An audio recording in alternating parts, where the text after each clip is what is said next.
Les deux outils nouveaux que vous avez vu apparaître, c'est d'une part le prépack-cession, d'autre part la sauvegarde accélérée. C'est-à-dire de prépack. C'est prépack, pardon, j'ai pas d'autres termes, mais il s'imposait dans notre langue de spécialiste. Ce sont ces plans qui ont été conçus dans un cadre amiable et que l'on ne fait arrêter dans le cadre de la procédure collective que pour bénéficier de l'efficacité que permettent ces procédures. L'intérêt est d'allier les avantages de la prévention et de la procédure collective. La prévention, on négocie dans un cadre confidentiel.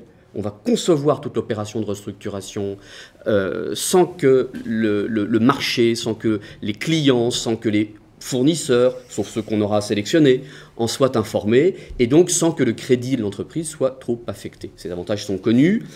Donc on va, dans ce cadre-là, imaginer soit un plan de redressement par le débiteur lui-même, ce sera du prépack continuation, soit parce que le débiteur jette l'éponge ou parce qu'il n'a pas les moyens de financer cette restructuration et ce redémarrage, un prépack cession.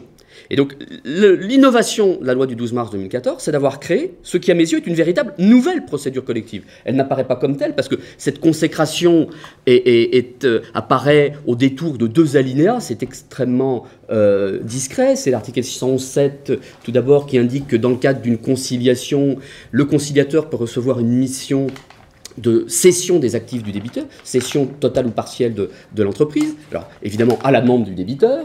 Ensuite, nous dit-on, pour quand même que ça se fasse de manière un peu transparente, après avis des créanciers participant à la conciliation, et tout ça se fait sous l'égide du président. Et puis, deuxième consécration, ce qui est organisé dans le chapitre relatif à la conciliation, est ensuite relayé dans les dispositions relatives au plan de cession.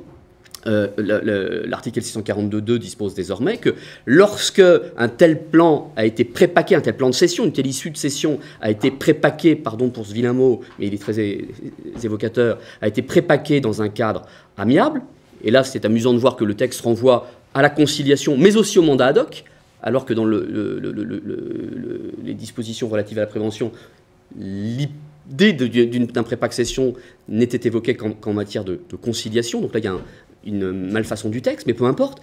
L'article 642.2 nous dit bien que lorsqu'un tel plan de cession a été prépaqué, le tribunal peut ne pas rouvrir de délai de dépôt des offres et se contenter de celles qui ont été émises dans le cadre amiable, c'est-à-dire suscitées par le mandataire ad hoc ou le conciliateur.